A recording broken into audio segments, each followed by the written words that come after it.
जोहार, जय मूल निवासी में संकेत और आप देख रहे हैं MNTV। देश में इन दिनों बहुत कुछ चर्चाएं हो रही है। एक चर्चा ये है, एक विवाद ये है कि रामचरितमानस को लेकर वो जो किताब है तुलसीदास की लिखी हुई, उस पर विवाद हुआ है। विवाद स्वामी प्रसाद मौर्य जो समाजवादी पार्टी के राष्ट्रीय महासचिव है, बड़े नेता है, उनके एक बयान की वजह से वो विवाद शुरू हुआ। दूसरी तरफ अदानी ग्रुप के जो शेयर्स है, उनकी संपत्ति में, उनके शेयरों में काफ़ी गिरावट आ चुकी है। ये ऐसा इसलिए हुआ है क्योंकि अमेरिका की एक आर्थिक जांच करने वाली एक कंपनी ने 24 जनवरी को एक रिपोर्ट पब्लिश किया अदानी के पूरे कारोबार के बारे में। उसके बाद उनके संपत्ति में और उनके शेयरों में गिरावट आती हुई दिखाई देती है। दूसरा ये चल रहा है, देश में बजट भी पेश हुआ है 1 फरवरी को, उस पर भी एक चर्चा हो रही है। आरएसएस द्वारा बहुजन समाज को यानी SC ST OBC को जबरदस्ती हिंदू बनाने का जो कार्यक्रम है, वो एक चर्चा का मुद्दा है। आरएसएस केवल हिंदू तक सीमित नहीं रहा है, बल्कि वो अब अपने धर्म को सनातन बता रहा है कि उनका धर्म जो है वो सनातन है। इस पूरी चर्चा पर बामसेफ के और भारत मुक्ति मोर्चा के राष्ट्रीय अध्यक्ष वामन मेश्राम जी की राय जानना बहुत ही ज़रूरी है। मैं बार बार ये कहता हूँ कि देश में जब तक वामन मेश्राम जी की राय नहीं जानी जाती, तब तक वो जो विमर्श है वो पूरा नहीं होता। इन्हीं सारी मुद्दों को लेकर हम आज मेश्राम साहब के पास में आए हैं। मेश्राम साहब, ज़्यादा समय न गवाते हुए सीधे मैं सवाल पर आऊँगा।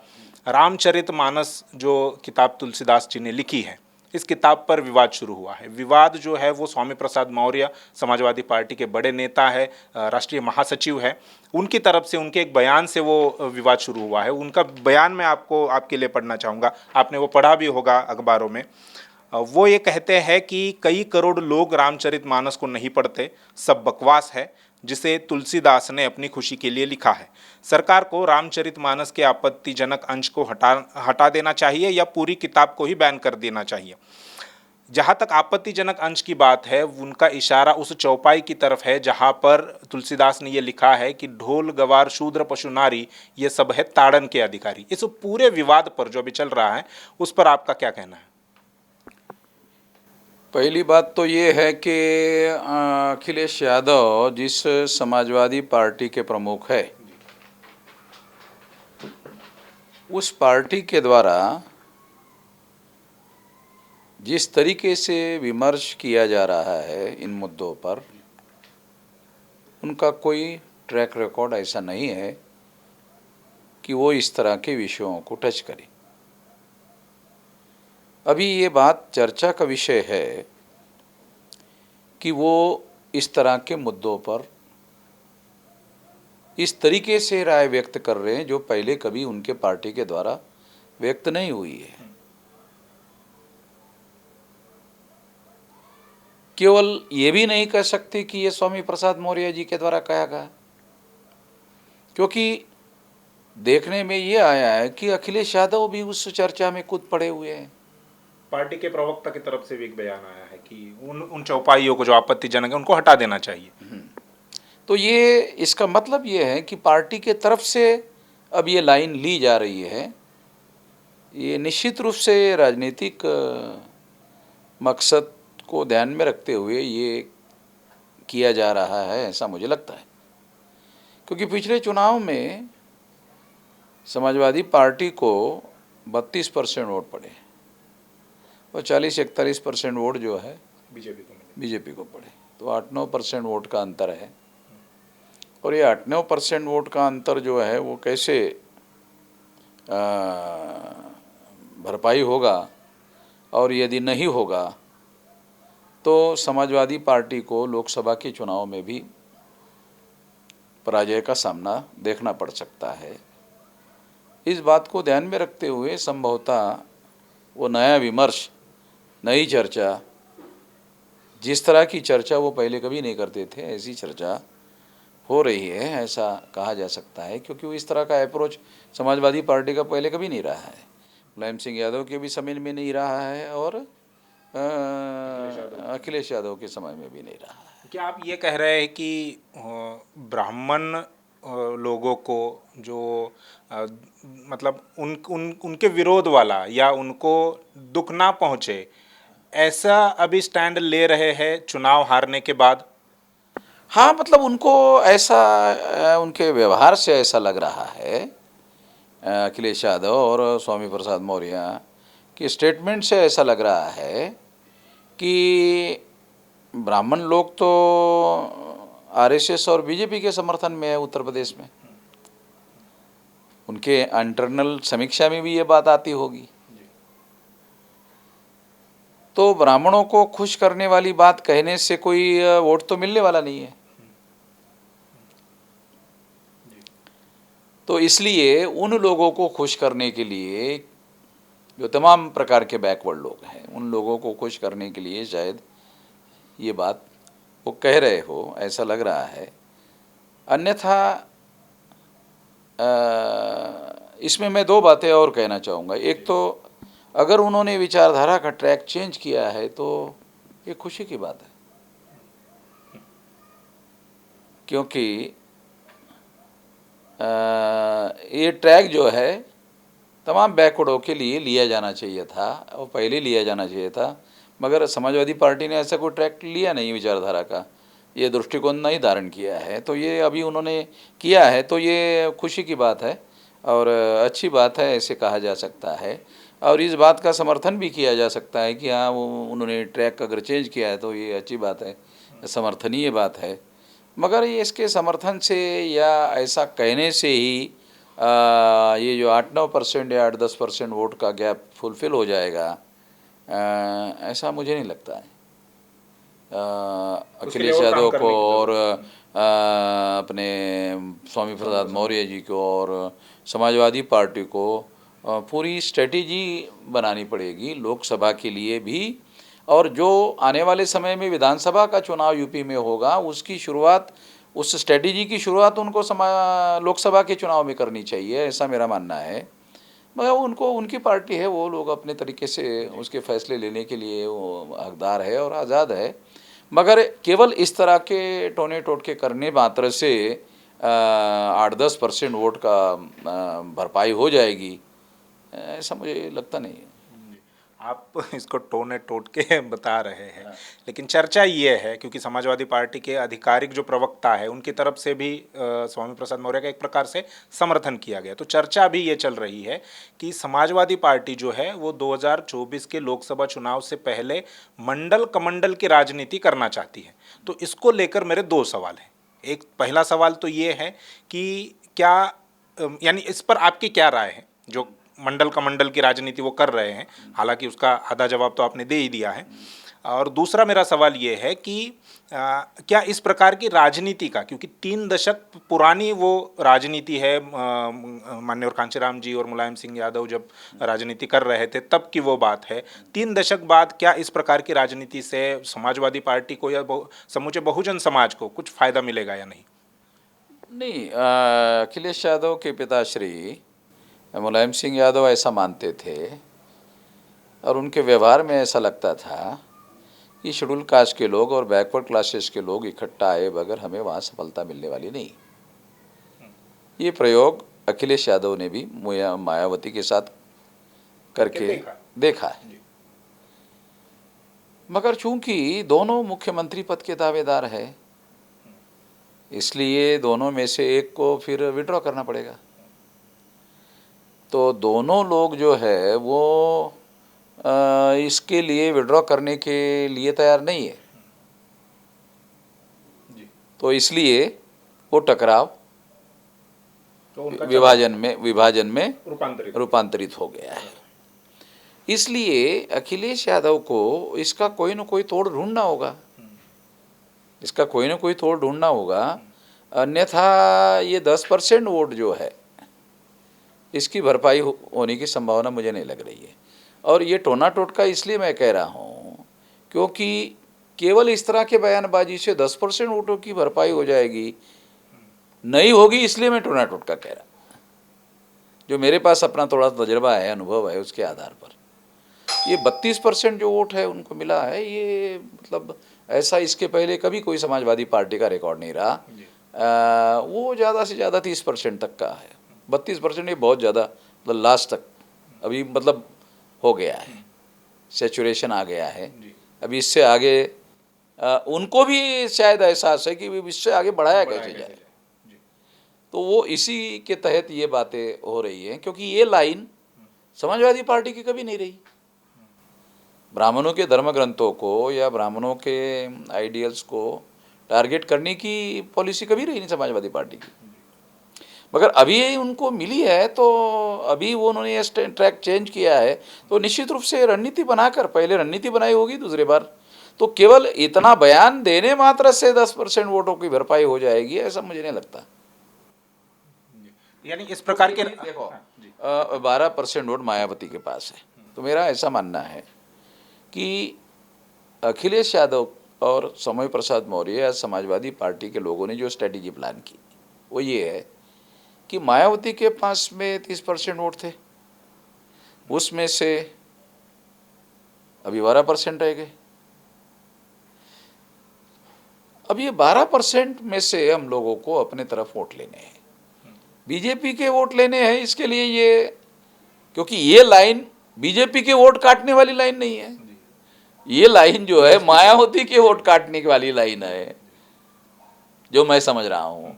तो ये इससे मायावती के तरफ जो उनका कोर वोट है, वो कोर वोट शिफ्ट हो जाएगा। मुझे नहीं लगता कोर वोट शिफ्ट हो जाएगा, ऐसा मुझे नहीं लगता। लेकिन ये कोर वोट जो है ये एस्पायरेंट कोर वोट है, ये शिफ्ट नहीं होगा। लेकिन इस प्रकार की राजनीति अगर बीजेपी आरएसएस के लोगों का वोट काटने के लिए ये बयान नहीं दिया रहे। अब आप राम को या रामचरितमानस को कॉन्ट्रडिक्ट करोगे तो इससे आरएसएस बीजेपी का वोट कट जाएगा, ये तो नहीं होने वाला। इसका मतलब है कि मायावती के वोटर पर उनका ध्यान नजर है, और ये बात शायद मायावती को भी समझ में आई, इसलिए समाजवादी पार्टी को मायावती ने कॉन्ट्रडिक्ट किया। लेकिन इस प्रकार की राजनीति अगर शुरू रहती है 24 तक, मंडल कमंडल की जहाँ तक इस राजनीति को सोशल मीडिया पर मंडल कमंडल की राजनीति का नाम अभी दे रहे, तो क्या इस प्रकार की राजनीति से फायदा होगा? मंडल कमंडल, हाँ, ये जो शब्द है, ये शब्द प्रयोग जो है ये मीडिया वालों ने बनाया है। ये समाजवादी पार्टी ने मंडल कमंडल ऐसा शब्द प्रयोग नहीं किया है, ये मीडिया वालों ने प्रयुक्त किया हुआ शब्द है। तो इस मंडल कमंडल की लाइन पर अगर काम होगा तो बीजेपी आरएसएस को फायदा होगा। मंडल कमंडल के लाइन पर बात नहीं होगी तो समाजवादी पार्टी को और कुछ थोड़ा बहुत परसेंटेज वोट बढ़ाने में फ़ायदा हो सकता है। मान लो 2-4% अगर समाजवादी पार्टी का वोट बढ़ भी गया तो सीटों में कैसे फर्क पड़ेगा, ये एक सोचने वाली बात है। लोकसभा की सीटों में इस विवाद के बाद, जब विवाद ये शुरू हुआ, तब गीता प्रेस की तरफ से ये रामचरितमानस जो है वो पब्लिश किया गया था। पुराना संस्करण और नया संस्करण, सोशल मीडिया में लोग दोनों संस्करण जो है वो दिखा रहे हैं। पुराने संस्करण में ताड़ना जो वहाँ पर शब्द है उसका अर्थ दिया गया था कि दंडित करना, और नए संस्करण में उसको बदलकर दंडित करना, इसको बदलकर शिक्षा देना, यानी शिक्षा पढ़ने लिखने के लिए प्रोत्साहित करना, इस प्रकार का उन्होंने शब्द अर्थ जो है शब्द का वह लिखा है। इस पर क्या कहेंगे? उसमें 2-3 मुद्दे हैं। पहली बात तो ये है कि रामचरितमानस लिखा तुलसीदास ने, किसी दूसरे को उसका लिखा हुआ चेंज करने का अधिकार नहीं है। तुलसीदास के दिमाग में जो था, नहीं, तुलसीदास ने जो लिखा वो उसका पेटेंट है, बिल्कुल उसका है ना, वो ओरिजिनल। तो किसी दूसरे आदमी को चेंज करने का अधिकार कैसे है? लेकिन शब्द के अर्थ उन्होंने अलग से रखे। नहीं, शब्दों के अर्थ नहीं रखे, क्योंकि ये जो ताड़ना शब्द का अर्थ जो है वो शिक्षित करना नहीं होता है। ताड़ना करने का अर्थ पीटना होता है, मारना होता है, और इसीलिए इसका अर्थ का दूसरे लोग गलत अर्थ ना निकाले। ताड़ना का अर्थ जो है पीटना ही होता है, इसलिए ढोल शब्द रखा हुआ है। दूसरा अर्थ ना निकाले इसलिए ढोल शब्द रखा हुआ है, क्योंकि उसको पीटा ही जाता है। हाँ, पीटने के बाद ही आवाज निकलता है, इसलिए रखा हुआ है। एक तो ये बात है, इसलिए किसी को वो शब्द वहां से निकालने का अधिकार नहीं है कि भाई नहीं, अभी हम लोग जो है इनको शिक्षित करने का अधिकार देते हैं शूद्रों को, जबकि मनुस्मृति शिक्षा के अधिकार से वंचित करती है। तो तुलसीदास ने जो लिखा है वो मनुस्मृति में बहुत सारी बातें जो लिखी हुई है वो रामचरितमानस में वो उधर की जो लोकल भाषा है उस लोकल भाषा में उन्होंने मनुस्मृति को लिखा है। तो मनुस्मृति के अंशों को भी बदलने का वर्तमान ब्राह्मणों को अधिकार नहीं है या किसी को भी अधिकार नहीं है, वो ओरिजिनल है, उसको आज के लोगों को बदलने का अधिकार नहीं है। पहली बात तो ये है। दूसरी बात, अगर ये बदलने की बातें कर रहे हैं तो ऐसा करने वाले लोगों को ऐसा लगता है कि इससे हमारा नुकसान होगा, क्योंकि ये लोगों तक जा रही है, बात लोगों तक जा रही है। तीसरी बात यह है, और जब लोगों तक जाएगी तो लोग इसके बारे में जागृत होंगे।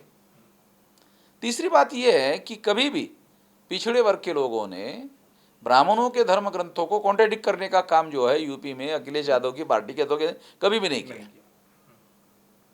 बल्कि उसके बारे में उनकी राय जो है वो ब्राह्मणों के समर्थन में रही है। जैसे अखिलेश यादव के पिताश्री का देहांत हो गया तो उन्होंने अपने पूरे बाल काट दिए, मुंडन कर लिया, ठीक है। तो जैसे सनातनी धर्म के लोग जो होते हैं उस तरह से उन्होंने शो करने की कोशिश की, नहीं भाई मैं तो कट्टर हिंदू हूँ, ऐसा उनका बयान भी आया था, मैं तो कट्टर हिंदू, ये लोग नहीं है मैं हूँ, ये बयान था। दूसरी तरफ नरेंद्र मोदी की मां मर गई मगर उसने बाल नहीं काटा, जो कट्टरपंथी संगठन में है जिस पर आरोप भी है, मगर उसने बाल नहीं काटा। जो समाजवादी है उसने बाल काटा, और जो कट्टरपंथी संगठन में है उसकी मां मर गई, उसने बाल नहीं काटा।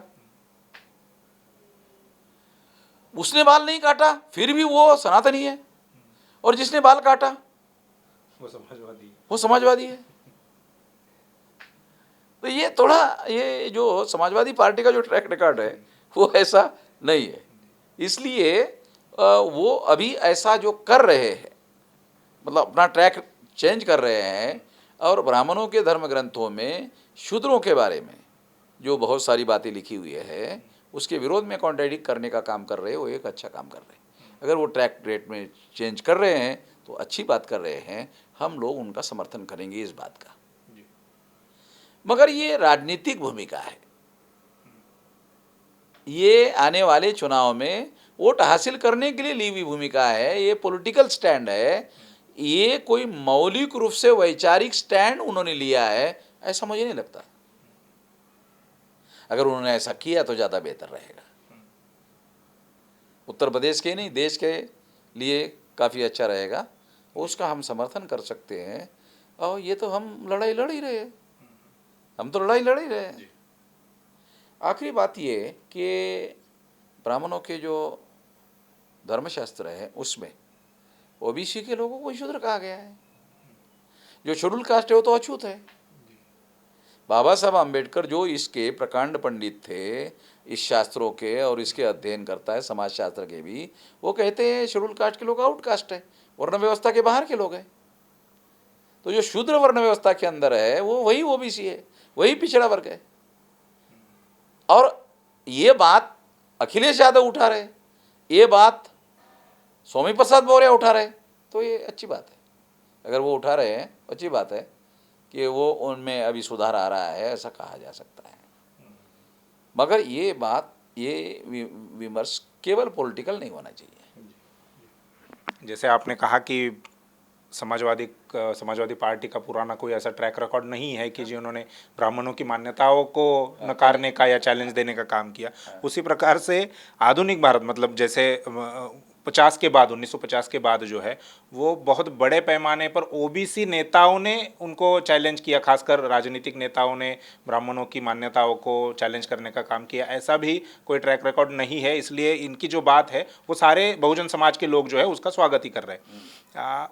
एक अगला सवाल ये है कि रामायण को लेकर भी काफ़ी सारा विवाद जो है वो चलता रहा है, सोशल मीडिया पर लगातार उस पर चर्चा होती रहती है। कई सारे लोगों का कहना है कि रामायण जो है वो काल्पनिक ग्रंथ है, क्या कहेंगे? भारत के जो विद्वान इतिहासकार हैं वो जब ऑक्सफोर्ड यूनिवर्सिटी में जाते हैं, कैम्ब्रिज यूनिवर्सिटी में जाते हैं, इनको बुलाया जाता है, बड़े बड़े यूनिवर्सिटी के भारत के लोग, जब ब्राह्मण लोग वहाँ जाते हैं तो वो लोग वहाँ जाकर यही कहते हैं, ये रामायण महाभारत ये काल्पनिक ग्रंथ है। बल्कि मैं तो और कहता हूँ कि रामायण का जो राम नाम का जो चरित्र है, ये दशरथ जातक की चोरी के आधार पर रामायण लिखा गया है। सम्राट बृहदत्त मौर्य की हत्या पुष्यमित्र शुंग नाम के ब्राह्मण के द्वारा जब की गई, उसके बाद रामायण लिखा गया। और 31 जातकों की चोरी करके महाभारत लिखा गया। ये ओरिजिनल नहीं है, ये चोरी है, ये चौर कर्म है। और अगर ये बात सबूतों के साथ डॉक्टर विलास खरात ने प्रमाणित कर दी। जिनको सबूत चाहिए वो सारे के सारे सबूत ले सकते हैं, पूरे सबूतों के साथ प्रूव किया है उन्होंने, डॉक्यूमेंट्री एविडेंस के साथ प्रमाणित किया है। तो ये बात के समय में ब्राह्मणों के द्वारा जो बुद्धिज़्म है और बुद्धिज़्म का लिटरेचर है, वो पूर्णतः समाज में प्रभावशाली हो गया था। उसको काउंटर करने के लिए इनके पास कोई लिटरेचर चाहिए था। वो काउंटर करने के लिए लिटरेचर चाहिए था, उसकी पूर्ति करने के लिए रामायण महाभारत लिखा गया। मतलब इसलिए उसके पात्र जो है वो इस संदर्भ में काल्पनिक है, मगर ये चुराए हुए संदर्भ भी इसमें है। जातक कथाओं से वो सारा चुराया हुआ है। हाँ, जातक कथा से चुराया हुआ है। मतलब एक थ्योरी है काल्पनिक, एक थ्योरी ऐतिहासिक, और एक थ्योरी है चुराने की। ये तो मैं चुराने वाला मामला कह रहा हूँ, ये चौर कर्म है। और मूल्यवासी बहुजन समाज के जो पढ़े लिखे बुद्धिजीवी लोग हैं, उनको ये बात अब समझ में आ रही है। तो आप लोगों ने ही मैं तो ब्राह्मणों को चुनौती देकर ये कहता हूँ कि डॉक्टर विलास खरात ने जो सबूत दिए हैं वो उसे झूठे साबित करें। उसने बहुत बड़े पैमाने पर सबूत देकर के प्रमाणित किया है। तो आप लोगों ने बहुत ज़्यादा प्रचार किया हुआ है, इस वजह से लोग जो है वो हिम्मत कर रहे हैं अभी कि इसे काल्पनिक कहने की, और आप एक स्टेप आगे निकल गए कि ये चोरी किया हुआ सारा मामला। जी जी। अगर रामायण मतलब ये काल्पनिक ही लिखा गया है, मगर उसके लिए चौर कर्म किया गया। हाँ, वो पात्र कथाओं से चुराए हुए हैं। रामायण की बात निकली है तो राम मंदिर जो अभी साकेत जो है, जिसे अयोध्या नाम से प्रचारित किया गया है, उस पर बात कर लेते हैं। राम मंदिर का निर्माण कार्य चल रहा है। वहाँ पर नेपाल से कुछ विशिष्ट प्रकार के पत्थर, शालिग्राम या कुछ नाम है उनका, वो शालिग्राम पत्थर है, वो लाए जा रहे हैं और उन पत्थरों से रामलला की मूर्ति जो है वो बनाई जाएगी। अभी वो काम नहीं चला है क्योंकि पत्थर अभी आने हैं। इस पर क्या कहेंगे, क्योंकि रामलला पर आपके बहुत सारे स्पीचेस पूर्व में भी है। हाँ, मेरा ये कहना है कि अयोध्या में जो खुदाई हुई उसमें कहीं पर भी रामलला की मूर्ति नहीं मिली। रामलला की मूर्ति गोरखपुर से अयोध्या लाई गई, जो मूर्ति वहाँ अभी रखी हुई है।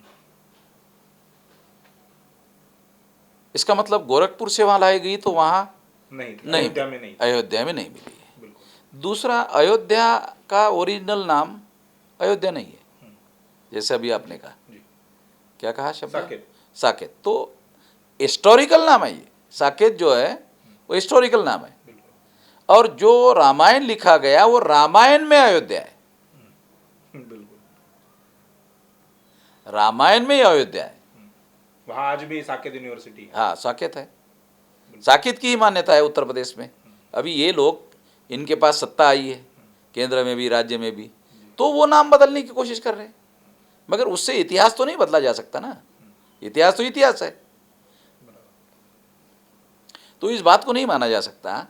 इसलिए ये बात मैं कह रहा हूँ कि ये सारा एक तो चौर कर्म है, और राम का जन्म सिद्ध करने के लिए, और ये राम का जन्म सिद्ध करने के लिए उनको, क्योंकि अब ये एक महत्वपूर्ण बात क्या है, राम की धनुर्धारी मूर्ति वहाँ वो लगा सकते थे, मगर राम की धनुर्धारी मूर्ति वहाँ नहीं लगा रहे, राम लला की लगा रहे हैं, क्योंकि राम का जन्म वो दिखाना चाहते हैं। क्यों जन्म दिखाना चाहते हैं? क्योंकि रामायण को वो अब इतिहास बताना चाहते हैं। और इसलिए राम का जन्म बताना होगा। तो जन्म बताने के लिए रामलला की मूर्ति बनाएंगे कि जन्म वहां हुआ, ये है। और इसके लिए वो पत्थर जो है वो नेपाल से लाए, नेपाल के पत्थर से रामलला बनाएंगे। अब ये सारे लोगों के सामने आ रहा है। जी बिल्कुल। मतलब ये इनकी कोशिश इतिहास बनाने की, इतिहास बताने की कोशिश ज़्यादा है। इसके पीछे जो सारा प्रयास जो है वो इतिहास बताने का है, कि जबकि वो काल्पनिक है। जी बिल्कुल। काल्पनिक भी है और चौरकर्मी भी है। चोरी किया हुआ है। हाँ। 1 फरवरी को मगर देश सत्ता के बल पर, सत्ता के बल पर सत्ता के बल करने की कोशिश कर रहे हो। सत्ता और तमाम जो साधन उनके पास में मीडिया है और तमाम जो वो प्रकार उसके आधार पर कर। जी 1 फरवरी को देश का बजट पेश हुआ है, आपकी पहली प्रतिक्रिया? पहली प्रतिक्रिया, एक नया पैसा भी ओबीसी की जाति आधारित गिनती के लिए बजट नहीं दिया गया। इसका मतलब ओबीसी की जाति आधारित गिनती के लिए बीजेपी आरएसएस के लोग विरोध में, नरेंद्र मोदी विरोध में, ओबीसी के विरोध में, और डॉक्यूमेंट्री एविडेंस से प्रूव हो गया। इतना ही कहना चाहता हूँ। बजट के बारे में किसान नेताओं का कहना है कि पिछले साल के मुकाबले में, यानी 2022-23 का जो बजट था उसके मुकाबले में 23-24 के बजट में पैसा घटाया गया है। वही हेल्थ और एजुकेशन के लिए पैसा घटाया गया है। इसके अलावा जो सफाई कर्मी हैं उनके लिए भी, उनके लिए जो प्रावधान करने की ज़रूरत थी, सेफ्टी इक्विपमेंट्स और तमाम प्रकार की जो बातें हैं वो भी कम कर दिए गए, उसका भी पैसा घटा दिया गया, ऐसा भी सफाई कर्मियों के जो संगठन हैं उनका कहना है। अब इतने सारे लोगों के एग्रीकल्चर के लिए भी पैसा घटाया दिया गया है, तो इतने सारे लोग जो बड़े तबके में है, बड़ी मात्रा में भारत में रहते हैं, इतने सारे लोगों के विरोध में अगर ये बजट है तो क्या मोदी सरकार को ये डर नहीं लगता कि 24 के चुनाव में इसका असर होगा और वे लोग हमारे विरोध में वोट डालेंगे, हमारे विरोध में जाएंगे? वो इसीलिए धार्मिक ध्रुवीकरण का सहारा ले रहे हैं। धार्मिक ध्रुवीकरण का सहारा लेकर चुनाव जीतने के प्लानिंग पर और स्ट्रेटेजी पर काम कर रहे हैं, इसलिए उनको डर नहीं लग रहा है। धार्मिक ध्रुवीकरण के आधार पर वोट लेंगे, लोगों को धार्मिक भावनाओं भड़का करके वोट ले लेंगे, तो लोगों को इन बातों की तरफ ध्यान नहीं देंगे। ऐसा प्लान, ऐसी स्ट्रेटेजी उन्होंने बनाई हुई है, इसके आधार पर वो काम कर रहे हैं। लोगों को फिर धार्मिक आधार पर मूर्ख बनाकर वोट लिया जाएगा, ऐसा उनका प्लान है। जैसे 2019 के लोकसभा चुनाव से पहले राष्ट्रवाद का एक बड़ा बवाल खड़ा कर दिया गया था, क्या आपको लगता है कि 24 के चुनाव से पहले ऐसा कोई धार्मिक माहौल देश में बनाया जाएगा? अयोध्या का मंदिर खड़ा करने का मुद्दा, राजनीति, शुद्ध राजनीति। हाँ, शुद्ध, ये उसके लिए तो हो रहा है ना। मतलब वो कई दिनों से वो पत्थर लाने का सीन जो है टीवी पर लगातार दिखाया जा रहा है। तो ये क्या मतलब, जिस समय ये बजट जाहिर हो रहा था उसी समय ये चर्चा भी चलाई जा रही थी। तो इसका मतलब ये है कि सरकार को मालूम है कि ये बजट अब जन विरोधी है, मगर लोगों का उसके तरफ ध्यान ना जाए, इसलिए दूसरी तरफ राम मंदिर और हाँ। मैं आजकल ये भी देख रहा हूँ कि जो प्रो बीजेपी मीडिया है वो पाकिस्तान की खबरें आजकल ज़्यादा दिखा रहा है इंडिया में। पाकिस्तान की खबरें है, पहले नहीं दिखाती, तो मैं पहले देख रहा, अरे ये कैसे क्या चेंज आ गए। जो प्रो बीजेपी मीडिया है वो पाकिस्तान की खबरें दिखा रहा है। ये इंडिया के मुसलमानों का कितना विरोध करे, क्योंकि इंडिया का मुसलमानों विरोध करेगा तो पोलराइजेशन होगा। मोदी के विरोध में ये भी खतरा है, तो इसलिए पाकिस्तान के मुसलमान का विरोध करने, मुसलमान का विरोध जारी रखने का, मगर भारत के मुसलमान का नहीं, ताकि मुसलमानों के अंदर विभाजन पैदा किया जा सके, इसलिए पाकिस्तान के मुसलमानों को दिखाने का। अभी ये बजट जब पेश हो रहा था उस वक्त या उससे पहले 24 जनवरी को एक अमेरिका की एक कंपनी है हिंडनबर्ग नाम की, उन्होंने एक अदानी का पूरा जो कारोबार है, अडानी एंटरप्राइजेस और तमाम जो उनके 7-8 जो कंपनियां हैं उनके आर्थिक गैर व्यवहार के बारे में एक रिपोर्ट पब्लिश किया, जो रिपोर्ट 24 जनवरी को पब्लिश हुआ। उसके बाद से आज 9वां दिन है, लगातार अडानी के शेयर्स जो है वो घट रहे हैं। अभी ताज़ा आंकड़ा अगर बताया जाए दोपहर 3:30, आज दोपहर 3:30 बजे तक, तो 1500 रुपये के आसपास का वो शेयर था, जो कभी 3.5 से 4 हज़ार का रहा था। तो ये और सारे उनके आर्थिक गैर व्यवहार उस रिपोर्ट में पब्लिश किए गए हैं। 110 पन्ने की वो रिपोर्ट है। उसके बाद भी ये जो भारत सरकार है, उन्होंने बड़े बड़े ठेके, बड़े बड़े कॉन्ट्रैक्ट, रोड बनाने का हो, ब्रिज बनाने का हो, तेल निकालने का हो, पावर सेक्टर में बिजली निर्माण करने का हो, सारे ठेके जो है वो अदानी कंपनी को दिए हैं। इस पर आप क्या कहेंगे? नरेंद्र मोदी जब चीफ मिनिस्टर थे गुजरात के, तब, और अभी लगभग 8 साल हो गए, 8-9 साल हो गए, तो वो 12-13 साल और ये 8-9 साल, 20 साल का लगभग समय हो गया, 20-21 साल। अगर आप 25 साल पहले का रिकॉर्ड देखो तो अडानी नाम का कोई आदमी ही नहीं था 25 साल पहले। 92-93 में तो अडानी जो है वो इमरजेंसी जो मतलब नरेंद्र मोदी का इमरजेंसी मतलब इमरजेंट हो रहा है, उसके साथ अडानी का इमरजेंट हो रहा है। नरेंद्र मोदी प्रचार के लिए जो एरोप्लेन का इस्तेमाल करते थे, वो अडानी के एरोप्लेन का इस्तेमाल करते, किसी एरोप्लेन का इस्तेमाल नहीं करते। तो नरेंद्र मोदी के साथ साथ अडानी का उत्थान हुआ। केवल अकेले नरेंद्र मोदी का उत्थान नहीं हुआ, नरेंद्र मोदी के साथ साथ अडानी का भी उत्थान हुआ है। तो ये दोनों की कहानी समांतर चल रही है। अन्यथा वो स्कूटर पर घूमता था जामनगर में, जो अडानी है ना, वो स्कूटर पर घूमता था। जो स्कूटर है ना अपने बजाज का, और बजाज के स्कूटर पर चलता था। अभी उसके बच्चे फ्लाइट में घूमते, उसका प्राइवेट प्लेन में घूमते। लेकिन ये जो उनके शेयर्स जो बढ़े हैं, वो 2020 के शुरुआत में, जब कोविड हमें भारत में हिट भी नहीं किया था, उस वक्त अडानी का एक शेयर 140 रुपये का था। 3 साल में 2022 के आखिर तक वो शेयर 4,000 के करीब छू गया। उसमें उस रिपोर्ट में ये भी कहा है कि केतन पारेख जो है, जिसको सेबी ने बैन किया हुआ है, स्टॉक ब्रोकर, तो उनका उसमें बहुत बड़े पैमाने पर हाथ है, वो शेयर के दाम ऊपर चढ़ाने में। वो सारा फर्जी एक बबल बनाया गया। मेरा सवाल ये है आपसे कि ईडी है भारत में, सीबीआई है, इसके अलावा स्टॉक मार्केट को रेगुलेट करने वाली सेबी है, इसके बावजूद भी किसी बाहरी कंपनी को इस प्रकार के फर्जीवाड़ा जो है, या उसे आर्थिक गैर व्यवहार कर लीजिए, वो उसको उजागर करना पड़ा। तो और उस पर भी उन्होंने आरोप लगाया, अदानी ने आरोप लगाया उस कंपनी पर कि ये भारत पर हमला है। इसको आप कैसे देखते हैं? ईडी है, सीबीआई है, सब कुछ है। नहीं, कोई आदमी अगर मान लो आर्थिक गैर व्यवहार कर रहा है, तो राष्ट्रवाद के नाम पर उस गैर व्यवहार पर पर्दा नहीं डाला जा सकता। मगर राष्ट्रवाद का सहारा अडानी ले रहे हैं, तो इसका मतलब है उन्होंने बीजेपी आरएसएस की दीक्षा लिया है।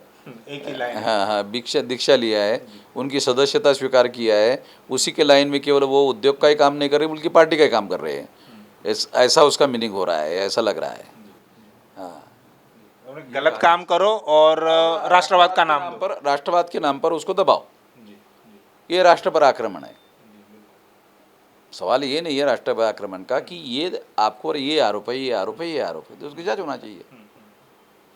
जांच करने के लिए अभी तो इस मुद्दे पर भारत सरकार ने एक सेंटेंस का भी बयान नहीं दिया। ये मामला सुप्रीम कोर्ट में भी गया। सरकार की अगर नोटिस इशू होती है तो सरकार को उसके बारे में बोलना पड़ेगा। अब सरकार उसमें बोलेगी नहीं बोलेगी, ये भी गारंटी नहीं है। हाँ, लेकिन ईडी है, सीबीआई है, ईडी तमाम जो विपक्ष के नेता है, जब इस तरह के आरोप हो रहे हैं, तो दूसरी अगर मान लो कोई कंपनी होती तो ये लोग कार्रवाई शुरू कर देते अभी तक।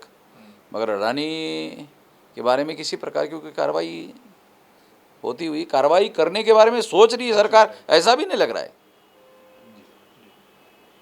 हम आरएसएस की बात कर लेते हैं। आखिरी 2-3 सवाल है।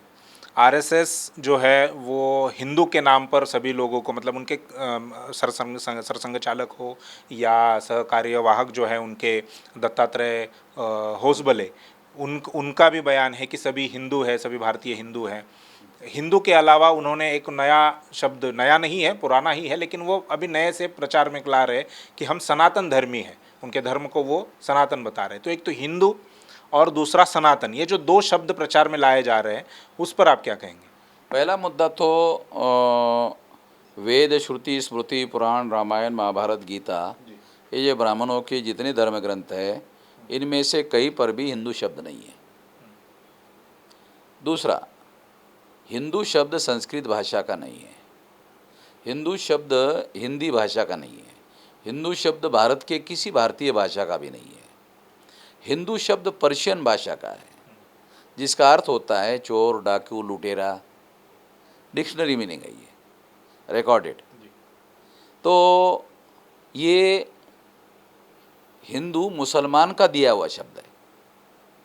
जब मुसलमान, आक्रांता मुसलमान, आक्रमणकारी मुसलमान भारत में आए, उनका दिया हुआ शब्द है। और आरएसएस, बीजेपी, ये लोग मुसलमान विरोधी है, मुसलमान का ही दिया हुआ शब्द स्वीकार कर रहे हैं। उनको शर्म लगनी चाहिए। ये मुसलमान का ही दिया हुआ शब्द अपने धर्म के लिए यूज कर रहे हैं। अरे, उनका ओरिजिनल शब्द ब्राह्मण धर्म है। उनको अपने ब्राह्मण धर्म के बारे में शर्म लग रही है, उनको शर्म नहीं लगना चाहिए। ओरिजिनल शब्द ब्राह्मण धर्म है, तो ब्राह्मण धर्म के नाम पर प्रचार करना चाहिए। मुसलमान का दिया हुआ शब्द जो है वो अपने धर्म के लिए नहीं जोड़ना चाहिए। ये जोड़ रहे हैं, ये गलत काम कर रहे हैं। दूसरा, ये विदेशी आक्रांता मुसलमानों के द्वारा दिया हुआ शब्द है, इसलिए ये किसी भी हालत में SC, ST, OBC, Kunbi, Maratha या भारत के तमाम जो ब्राह्मण, क्षत्रिय, वैश्य नहीं है, वो कोई भी इस बात को मानने के लिए तैयार नहीं है। वो नहीं मान रहे हैं, वो थोपा जा रहा है, ऐसा कहना है? हाँ, उनका केवल प्रोपोगंडा है। सारे हिंदू है, कैसे है? क्या सबूत है हिंदू होने? वो इसके बारे में बात नहीं कर रहे, केवल हिंदू है, केवल हिंदू है, इस तरह का प्रचार करते रहते हैं। कैसे है, क्या सबूत है? क्योंकि सबूत के आधार पर तो वो आक्रमणकारी मुसलमानों के द्वारा दिया हुआ शब्द है, गाली है। ऐसा दयानंद सरस्वती, सत्यार्थ प्रकाश में उन्होंने हाँ, दयानंद सरस्वती ने लिखा हुआ है, लिखित है ये। तो इसलिए, और दयानंद सरस्वती कोई ब्राह्मण विरोधी में व्यक्ति नहीं है, वो ब्राह्मण धर्मी आदमी है, उसका समर्थक है, उसने कहा है। इसलिए उन्होंने आर्य समाज नाम का संगठन बनाया, उन्होंने हिंदू समाज नाम का संगठन नहीं बनाया। एक बात। दूसरी बात ये कि सनातन शब्द जो है ये ओरिजिनल बुद्धिस्ट लोगों का है। पाली का है? ये पाली का है, एस धम्मो सनातनो। ये पाली का शब्द है, एस धम्मो सनातनो। ये धर्म सनातन है। ये बुद्ध का वचन बता रहे हैं आप? एस धम्मो सनातनो बुद्ध का है। तो इसका मतलब है ये सनातन शब्द भी इन लोगों ने बुद्धिज्म से चुराया हुआ है। ये मतलब हर जगह चोरी करने का काम कर रहे हैं, यानी बार बार डाका डालने का काम करेंगे तो फिर तो ये महाचोर साबित हो जाएंगे। तो ये एक तो ये सनातन शब्द के बारे में भी है। दूसरा मतलब ये दूसरा कि ये सनातन शब्द प्रचार में क्यों ला रहे? जब हिंदू शब्द कॉन्ट्राडिक्टरी हो रहा है और हमने यो किया है, उसकी वजह से सनातन शब्द लाया। अब सनातन शब्द के बारे में हमारा कहना है कि ये भी आपने चोरी किया है, ये भी आपका नहीं है, और आपका कोई भी नहीं है, कुछ भी नहीं है। क्यों नहीं? क्योंकि आप खुद है ही नहीं भारत के, इसलिए आपका कुछ नहीं है। अब यहाँ के है नहीं। आपका रिकॉर्डेड जो धर्म ग्रंथ है वो ब्राह्मण धर्म के है, ब्राह्मण धर्म का आप समर्थन करते हैं, ब्राह्मण धर्म के डॉक्यूमेंट्री एविडेंस है। आपको अपने धर्म पर शर्म नहीं आनी चाहिए और उसका प्रचार खुल्लम खुला करना चाहिए कि नहीं हम ब्राह्मण धर्मी है, कहना चाहिए उनको। क्यों नहीं कह रहे? वो क्यों नहीं कह रहे, ये सवाल है। ये क्यों नहीं कह रहे, ये सवाल है बड़ा, और इस बात का उनको प्रचार करना चाहिए कि ये ब्राह्मण धर्मी है। अगर वो नहीं करते तो हम तो कर ही रहे कि वो ब्राह्मण धर्मी है। उनको अपने धर्म के बारे में गर्व होना चाहिए कि हम ब्राह्मण धर्मी है, गर्व से कहो हम ब्राह्मण धर्मी है, ऐसा उन लोगों को अभियान चलाना चाहिए। वो हिंदू नहीं है, क्योंकि हिंदू तो गाली है, और हम उनको किसी भी हालत में हमको गाली देने के लिए एससी, एसटी, ओबीसी के लोगों को, कुणबी, मराठा लोगों को, या देश के तमाम जो ब्राह्मण, क्षत्रिय, वैश्य नहीं, उनको गाली देने के लिए हम बिल्कुल अलाउ नहीं करेंगे। अब तो मैं ये कह रहा हूँ कि जो क्षत्रिय वर्ण के लोग हैं, वो नाग लोग हैं मूल रूप से, वो भी अब अपने को हिंदू मानने के लिए तैयार नहीं है, वो भी जागृत हो रहे। तो ये इस तरह से एक तो हिंदू शब्द के रेफरेंस में, सनातन शब्द के रेफरेंस में मुझे जो कहना है वो ये बात है। शुक्रिया मिश्राम साहब, बहुत सारी बातों पर आपने हमें जानकारी दी और ये जानकारी मिलने के बाद मैं हमारे दर्शकों से मैं ये कहना चाहूँगा कि इस पूरी जानकारी पर आपकी क्या राय है, आपकी क्या सोच है। अगर कोई मुद्दा समझ में नहीं आया तो वो हमें बताइए। अगर आपसे मिश्राम साहब के मतों के अलावा अगर आपके कोई अलग राय है, अलग मत है, वो भी आप नीचे कमेंट में बताइए और इस वीडियो को ज़्यादा से ज़्यादा लोगों तक पहुंचाने के लिए इसे शेयर कीजिए। शुक्रिया।